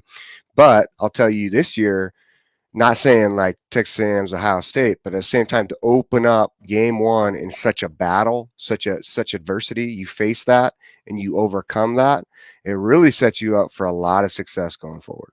So, man, I'll tell you, I think that Notre Dame, they are going to be a very good team, and I think they're just going to continue to build, and they have the schedule to do it too. So, Right. Somebody here said, before I let Jason jump in, somebody said their cupcake schedule going forward. This might have been that one test they needed to get out of the way. I think they play USC, of course. That'll be a different type of test. But Jason, your thoughts on Notre Dame and Texas A&M, man? It was kind of a snooze fest, to be honest with you. Oh, you unmute yourself, dog. Nope. Yeah. Okay. Gotta unmute myself to talk. Hey, you was giving some good analysis. I was talking it up. No, listen, I think early on, the one thing I would say is that you can say what you want about how the offense looked or whatever with Notre Dame. That defense just pretty much broke it off from Connor Weigman. He had 100 yards passing at the 145 mark of the fourth quarter. Turned him over quite a few times. What I would say is that, yes, the problem with Notre Dame has been offensive and been able to kind of get the scores that they needed when they needed them. Now, with Mike Denbrock, I think that they got the right guy coming back in here. Obviously, he turned things around for Jaden Gibson last year, or Jaden, the Heisman Trophy winner. Jaden Daniels. Jaden Daniels. Jaden Daniels. Yeah. For Jaden Daniels, I mean, he had it turned around there, and look at what they did offensively the last few years. I would tell you that I think that that's probably what you get more and more of as it goes on. We know that Riley Leonard really wasn't available for the spring. He's just had this early part of, fall camp to kind of get used to what's going on with this new offense. And then I would also say with Elko kind of knowing who he is and what he does, made it harder. But to me, I think that Notre Dame, they played with the right kind of physicality. They had times that they ran the ball super well. You saw some flashes from Riley Leonard that tells you, okay, he can run a little bit, he can throw a little bit. If they can get him doing things the way that Denbrock likes it, they're going to be okay. And again, they don't exactly play murderer's row, folks. They don't really have another big. But it's about them going deep in the playoffs or contending for a national championship. I don't think the regular season is the issue. I would agree with that, but you got to get there first. True. You got to get there first. And they literally they go through at one point in the year they're going to have 8 straight home games. 8 straight. Right. So it does it. One of the games that we thought was going to probably be a tough game. Do you think Florida State's going to be that good on the road? I have a hard time believing that, and especially when it comes to physicality. Good luck. Good luck. They're really good on both sides. Their defensive line is nasty. Their offensive line, yeah, it's young, but they opened up some big holes tonight. I think that once they kind of learned how to actually win one of these close ones, because they've been in a lot of close ones the last few years, and they hadn't won any of them. Now, all of a sudden, they win one. That can kind of, you guys know, you guys that have played in college football, it takes that one time to do something, and then it kind of flips the script for you. You still have to go out there and do it, but it's not like they're going to be super challenged. And if they can get the right kind of look, if they go out there and go undefeated or 11-1, don't you think they probably get the 5 seed? It was built for them. Listen, I don't disagree, man. I thought coming into the year that Notre Dame was going to be in the playoffs. I'm not saying pencil them in, but the offense, I don't know, between them and Texas A&M, somebody said it earlier in the comments, like they looked like they was calling from the same playbook. It definitely was not exciting, to say the least. Definitely not exciting. Again, shout out to Coach Roybal and his Fighting Irish, man. But y'all already know Coach Roybal just doesn't give a, you know what I'm saying? So shout out to Coach Roybal, man. It's a hostile environment.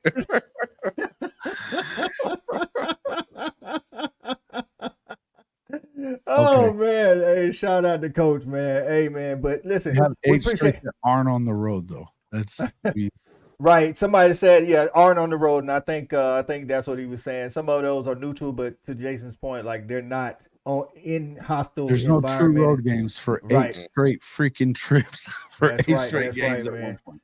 Hey man, in the comments, man, we appreciate y'all been rocking with us, man. Let's get to some of these comments, man. Corrections, if you still in here. Corrections said Gabriel was 40 for 47, 372 yards, 2 TDs. He's having a good night. I think he's throwing the ball a lot to be playing against Idaho, but I didn't see the game, all of it anyway. So I'm assuming and I know you shouldn't assume, but I'm assuming a lot of those were pop passes and screens because 40 for 40, throwing the ball 47 against the Idaho team, if there are actual passes beyond the line of scrimmage. Those are 9.3 yards per. Yeah, if you're under 10 yards, if you're under 10 yards of completion, you're dinking and dunking. Right, dinking and dunking. But what I'm saying is if those wasn't pop passes and wide receiver screens, that's kind of alarming to me because where was the run game against Idaho? I mean, this is Idaho we're talking about here. Why is he throwing? I don't even care if he is, like if he had 600 yards, why is he throwing the ball 47 times against Idaho? You know what I'm saying? Like, that's Heisman coach. He's trying to get the Heisman coach. It's trying to get that Heisman, man. Maybe so. I don't know. That's kind of alarming. Rocky was in here earlier. I don't know if you're still here. He says nobody's giving Miami credit. I think some of us did say Miami played good. Cam Ward, especially. The trenches look good. I'll say that. Anybody else want to say? Anybody want to say? I said they on their way to 9 or 10 game win season. Right. I think we gave some trade. When we first started talking about it, listen, I think it's more glaring. While Miami was good, it's more glaring that Florida was bad, and I think it's the same thing. Jason kind of mentioned it earlier. With Clemson, Georgia. I think the thing is Georgia did look good, but everybody expected Georgia to look good, but Clemson. I think it's more glaring that Clemson's offense was bad. So I think that's kind of a fair point to make, Rocky. What we was trying to give him a little love. Red Shoe says thoughts on Cam Ward today. Winning the Gainesville, feed Gator to the Gators. I think Cam Ward. Shout out to Red Shoe. That's my brother. Okay, shout out to Red Shoes. Listen. What I'll say, and I'll let the panel get in on this too. I like Cam Ward. I think we all liked him what we saw last year. I still think if there's a defense, and I don't know if there's a defense on that schedule that they play that can actually contain him in the pocket. If you can take it away, I want to see him just beat somebody with his arm. Now he made some plays, extending plays outside the pocket with his arm, but if somebody could corral him and keep him in the pocket. I'm interested to see. I'm not saying he can't. I'm interested to see if he could just beat you with his arm. But maybe he doesn't even get to that point. Shawty, Cam Ward, thoughts on him? Oh yeah, I thought Cam did exactly what we thought he would do. To your question though, I think that's a very good question. Me personally, I wouldn't rush the guy. I would just keep it at level. Just keep him in the pocket. Don't never let him get, past your ear hole. That's how I would play defense against him and make him throw the ball. To your point. We don't know if he can do that yet. He has some funny delivery. The way he delivers the ball is almost talked about that. I don't think a lot of guys in the NFL are gonna like that. He's gonna have to clean that up. But he is in college right now. But other than that, it's just about winning, baby. So right now, do your thing, Cam. Right.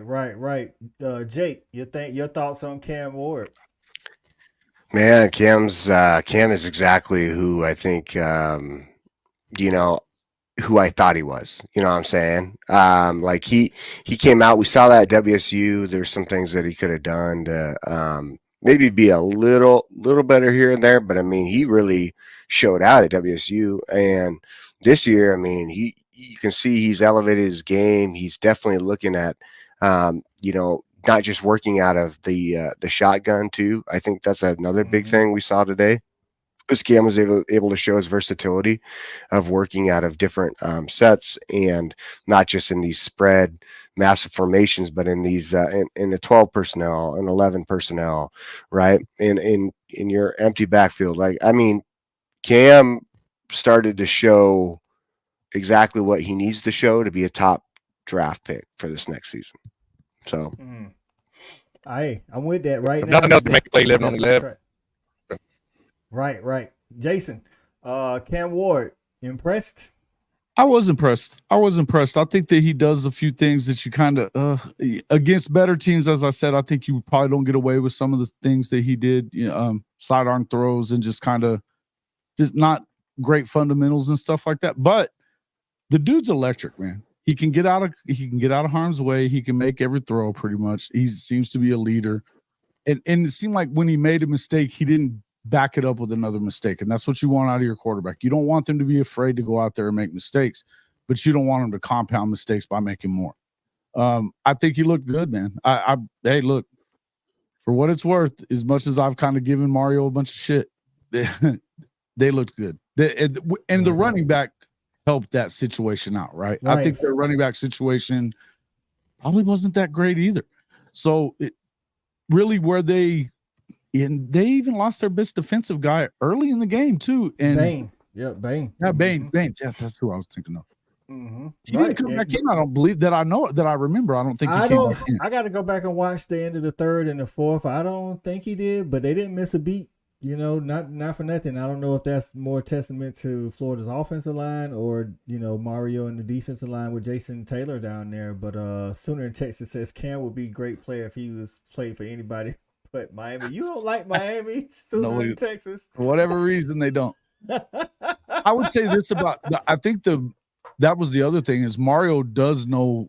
I mean, he's from big time offensive lines. I mean, whenever he was there, that's what they did. And I remember hearing one of the announcers was saying that early on. He goes, "It feels like this is a time that Mario wants his team to win on the offensive line, take over the game right here, run, you know, get this first down and just kind of dominate at this point." There were times you kind of saw them do that. Look, man, they dominated in every kind of facet. But I think Cam's good. I think he's everything that he's been billed to be. I mean, he was winning at Washington State, man. Right. You know, he's definitely a good player. He's definitely a good player. Right. So look, man, another question Richard Shear asked earlier in the when we were talking about Georgia and Clemson. Says, which team do you guys think the most impressive this weekend besides Georgia? I'm gonna go last. Anybody want to jump out there and take this one first? I got to think about this for a minute because there was some people, and this is the problem for me. There were some people that did exactly what I thought they were gonna do. That's why. If God, that's gonna be a hard one. Shaw, you got somebody off the top of your head, Jake? Somebody I don't have. I gotta think about that one. Go ahead, Jake. Go ahead, Jake. Nah, I think for me, I would say, from an impressive standpoint, I would say Alabama. I mean, to be honest with you, I mean, now granted, it wasn't Clemson that they were playing. Yeah, you expected them to beat up on. That's all right. Sit there. Kentucky. What now? Shaw, you kind of break it up. My bad. I know you expected Alabama to beat up on them, though, right? Would I say Alabama would have beat up on them? No, he said would have or would not. I can't. It's breaking up a bit. Yeah. Like it's like your voice is speeded up or something because of the connection. Well, but he said, but you expected. He said you expected them to beat up on Western Kentucky, right? Yeah, well, I mean, I did, but not to the extent of what they did. I mean, they could have at the end of the game. They were like, you know, at the 7-yard line. If they really wanted to, they could have just ran it and you would have put up 70 points to 70-0. This Western Kentucky team is used to scoring points. The type of offense that they run is used to that. Now, they were supposed to have a lot of weapons. They have a bunch of seniors and juniors starting, and defensively, they brought the pressure. Their defensive coordinator did a good job. Definitely created some unique looks. But at the same time, to see how much improvement there is that Bama can improve on and still put up that many points, you have to say that's extremely impressive, right? I mean, granted, okay, it's Western Kentucky, fair enough, but they're not some slouch BS team either. But that's where you can look at, though, Georgia. That's why I think I am so high on Georgia, is because Georgia kind of did that basically to Clemson, and Clemson's that's a decent foe. You know what I'm saying? So the only other team I would say was pretty impressive is I think overall I know not everyone liked this, but you have to give it to Texas a little bit, to be honest with you. You know what I'm saying? Like Colorado State. I mean, yeah, but I mean, still, Texas put together a complete game. There's things that they did on defense that looked pretty decent. You know, like, I mean, Oklahoma looked great too. They just had some concerns in the offensive line, but Texas put together a pretty. I wouldn't bring up Oklahoma. It's freaking Temple, dude. It's freaking Temple. I mean, I know what the I know, but not everyone's playing everybody that's like fucking Clemson. You know, oops, sorry guys, just Clemson. So you know what I mean, but. Right. So you have to say, like, Texas did a, you know, there's a lot of questions on defense. They showed some things that look good. So I don't know. That would be where I go. Bevo and Benji's give you Georgia a take hard over Florida time, State, man. Say again. So Shorty, I'm Georgia telling take you, your over Florida audio is Hey, my bad. I don't know what's going on. Georgia Nobody take over Florida. Yeah. Yeah. You like you an auctioneer. It's going real fast. But he said, but Georgia take over Florida State definitely was impressive. I'm with you. I'm with you on that one, Shorty. Jason, outside of Georgia, Richard Shearer says who was the most impressive team this weekend, and you can include, like I say, Georgia Tech because we didn't really talk about that. Like in week 0, that type of thing. I mean, I guess because there's been so much questions about it, and a lot of people were picking West Virginia the whole time. I mean, you have to say that what Penn State came out and did, and the way that they threw the ball around, they had more explosive plays in the first half than for most of the season last year. Right. To go out and win 34-12 in a hostile environment like it is there.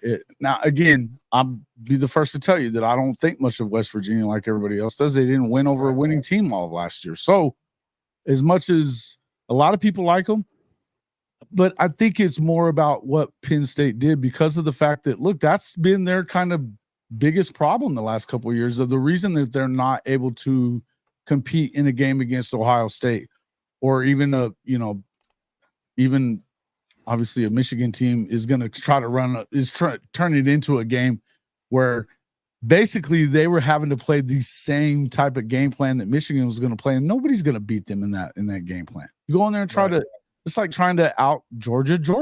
You're just not going to do it. So, it's one of those things that I've felt like for them to be able to truly compete in this league, and that includes with your Oregons, I'll say Oregons for right now from the West Coast. You're going to have some offense out there. You're going to have to be able to put some offense up there. And I don't know that they, even with the quarterback that looks the part, were capable of doing that before Andy Koltenicky got to town. It's 1 week, but it was impressive. Yeah. Listen, man, I'm going to go with 2. I'm going to go with Miami. I think Miami was impressive the way they dominated Florida, and it's not just because I figured you would go so I went the other way. Yeah, so I mean, because not just because I picked Florida, but because they dominated them in the swamp on the road. They dominated them like not for nothing. Cam Ward is still learning his weapons. You know what I'm saying? This is his first year with these guys, and we didn't listen. Mario Cristobal hasn't had explosive offenses. He's won a lot of games, but I don't know about explosive offenses. And today their offense did. It could be because Florida looked a little bad. I don't know, but they did look at explosive today. So, and Cam Ward changes that. Also, yes. Vanderbilt. Nobody had Vanderbilt winning on their bingo card outside of the Commodores. I don't care if you had it as a close game or a blowout. Nobody had that. And I'm not saying that because I think Virginia Tech's just that good. I think they're much improved, but they brought back 22 starters.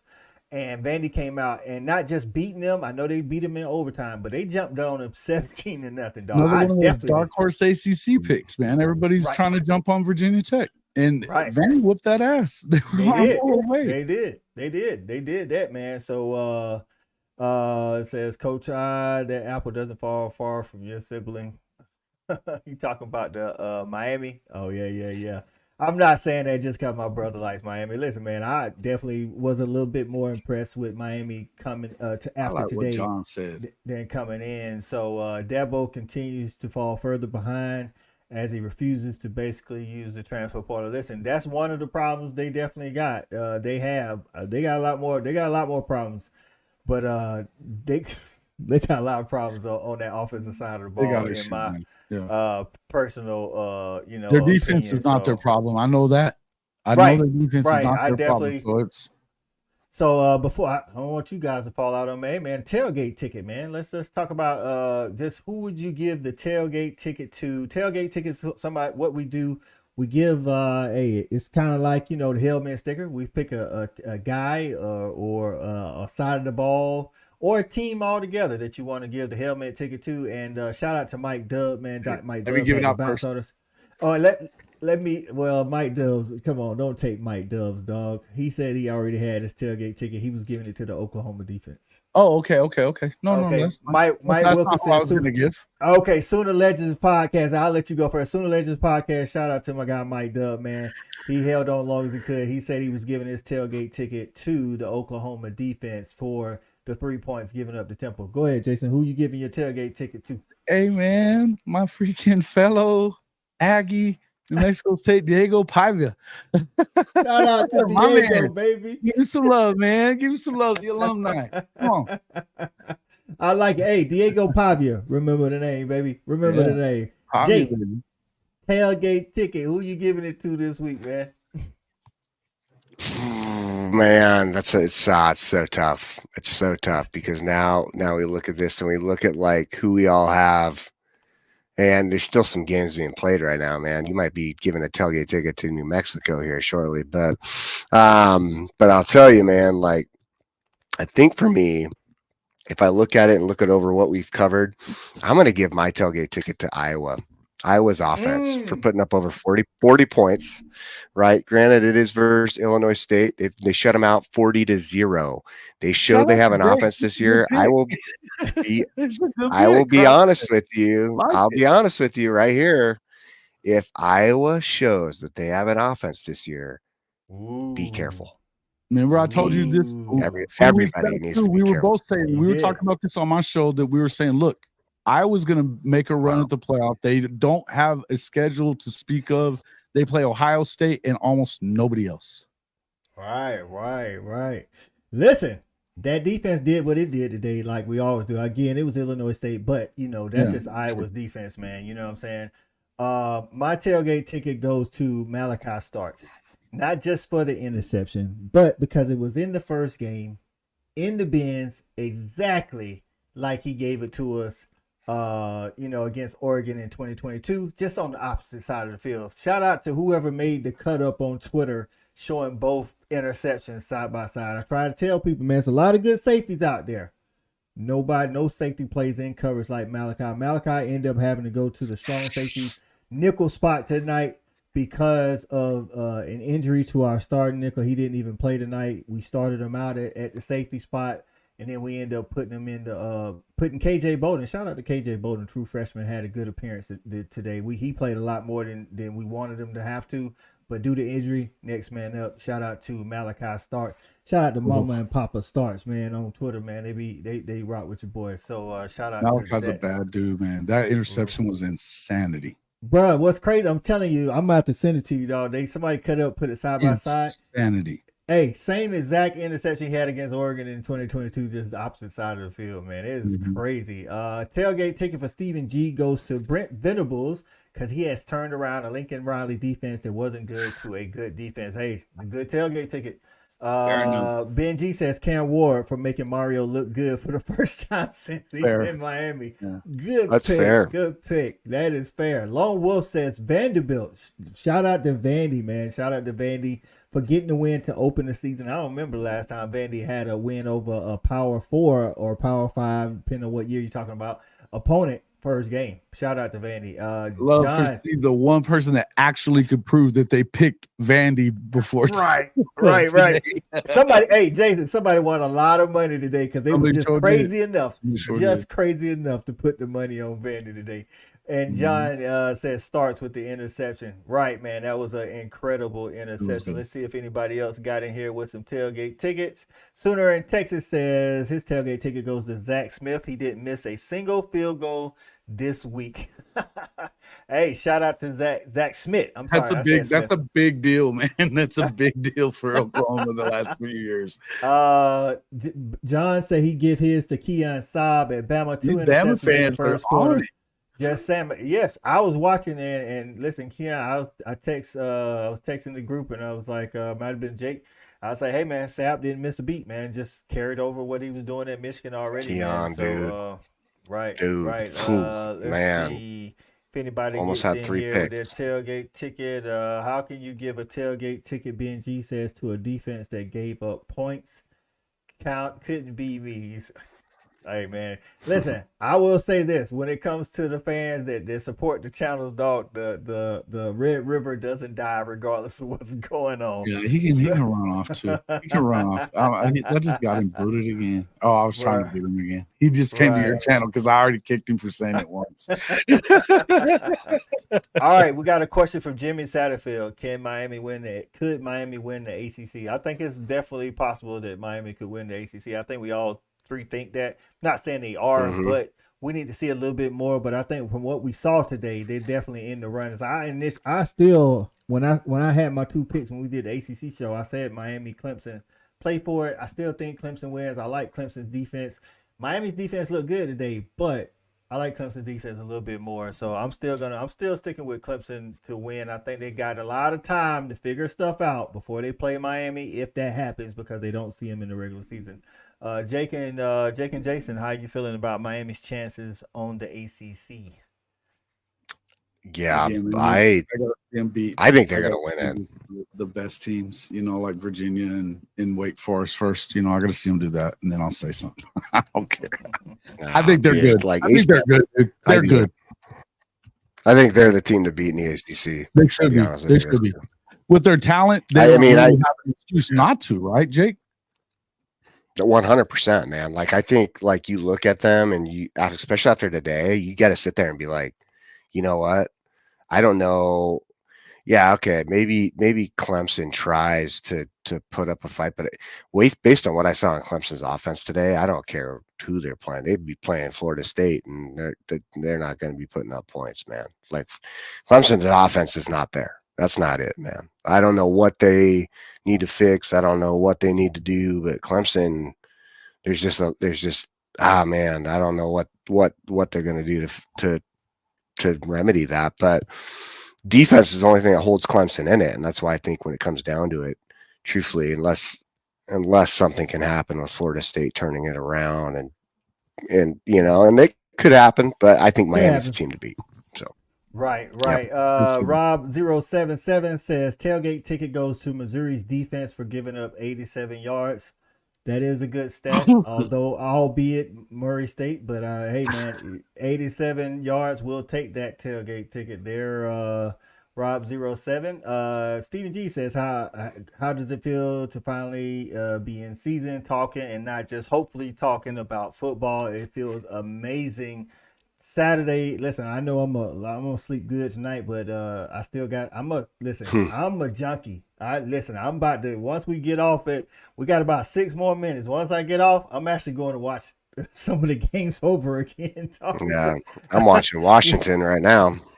So you know what I'm saying? I'm gonna watch College Game Day Final. I'm gonna watch Inside College Football tomorrow. You know what I'm saying? I'm just a junkie like that, dog. It's Labor Day weekend too. So tomorrow night, y'all know we got LSU USC. So listen, I'm loving these kind of weekends, man. So it definitely feels good. Jonathan says hit the like button. That's right.